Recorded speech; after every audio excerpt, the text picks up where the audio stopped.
પૂજ્ય કાનદાસ બાપુ બાજુમાં, પૂજ્ય નારાયણ બાપુ. આ ભૂમિનું તો એવું યોગદાન છે.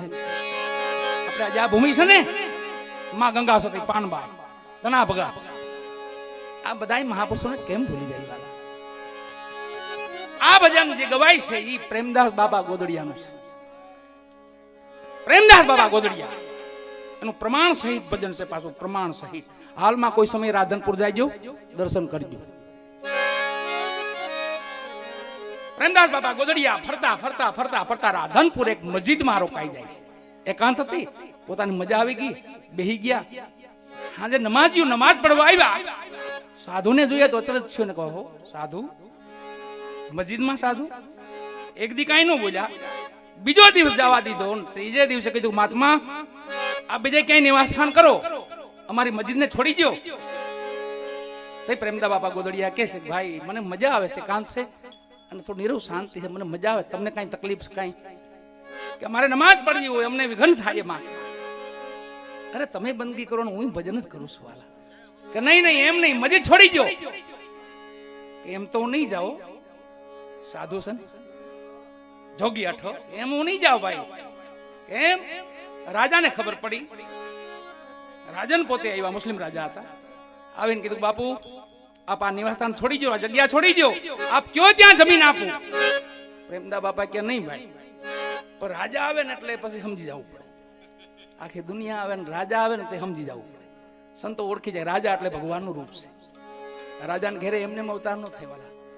તમારા પૂર્વના પુણ્ય હોય, માતા પિતાની પુનાય હોય તો ઈ રાજાને ઘેરે અવતાર થાય. એમને રાજા નથી બનાવતા. ભલે હિન્દુ હોય કે મુસ્લિમ રાજા હોય, પણ રાજાને ઘેરે અવતાર થાય એટલે માનવાનું કે આપણા પૂર્ણ પુણ્ય છે તો ઈ રાજાને ઘેરે આવ્યા છે. પ્રેમદાસ બાપા ઉભા થયા, કોઈ વાંધો નહીં બાપા, હવે તમે રાજા છો આઈના, એટલે મારે હવે વિદાય લેવી પડશે. આ ભજનનું પ્રમાણ છે, આ જે ભજન ગવાય છે એનું પ્રમાણ. કેમ ગવાનું?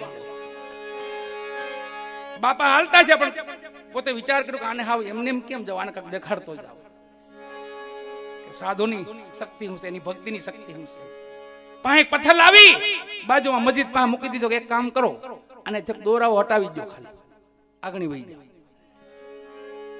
અને રાધનપુરની શક્તિ કામે લાગી વાલાઓ. પથ્થરને મજબૂત માણસો હલાવ્યો, પણ હલ્યો નહીં. છેલ્લે હાથીને મગાવ્યો, હાથીને બાંધ્યો, પથ્થરને ખેંચાયો, તોય પથ્થર હલ્યો નહીં. મજબૂત માણસોને બોલાવ્યા, ઘણ આપ્યા હાથમાં, આને તોડી નાખો, ભાંગી નાખો. પેલો ઘા કર્યો એની માથે. એની બેગમ જ્યાં મેલમાં હોતી હતી, એની રાણી જ્યાં બાદશાહની રાણી, એની છાતીમાં ઘા લાગ્યો. તડફડીને ઊભી થઈ ગઈ કે રાજા ક્યાં છે? કે રાજા તો એક સાધુ ની ત્યાં ગયા છે. કોક જીદી સાધુ આવી ગયા, ઠીલા સાધુ છે, મસ્જિદમાંથી નીકળતા નથી, એને મનાવવા ગયા છે. દોડતી દોડતી રાણી આવી, બાદશાહના પગમાં પડીને પ્રેમદાસ બાપાના પગમાં પડી, બાપા તમે આમને કઈ કહેતા નહીં હો. અને મુસ્લિમ રાજાને બેગમે કીધું, એ રાજન આની માથે હવે ઘા નો કરતા હો. કે કેમ રાણી? કે તમે અહીંયા ઘા કરો ને, મને લાગે છે છાતીમાં લાગે છે. તૈયાર મુસ્લિમ રાજા તો સમજી ગયો, કોઈ સંત પુરુષ લાગે, કોઈ ઓલિયા પુરુષ લાગે છે. પગમાં પડ્યો, કીધું બાપુ આપ નિવાસ સ્થાન કરો, રોકાવ તમારી મસ્જિદ બસ. કે નહીં નહીં રાજા, હવે મારે નથી રોકાવ, હું જાઉં છું. પ્રેમદાસ બાપા હાલતા થયા. રાજા હોય ને સમજવું હોય, આડા ફરી ગયા બે જણા, પગમાં પડ્યા, બાપુ આમાં કઈ શક્તિ છે એવી? અમારી કોઈ શક્તિ કામ નથી લાગતી. તઈ પ્રેમદાસ બાપાએ કીધું કે રાજન તો સાંભળ, આમાં બીજી શક્તિ નથી. એને મેં કીધું મારો હનુમાન હોય ને તો અહીંથી હટતો નહીં. હાલમાં દાદો બેઠો છે હજી ત્યાં, જાજો સમય નથી થયો, 35-40 વર્ષ થયા. આપણા મહાપુરુષો, આપણા સંતો અહીંયા પૂજ્ય બાપુ પધારવાના હતા, અમરગીરી બાપુ, યોગી પુરુષ એવા.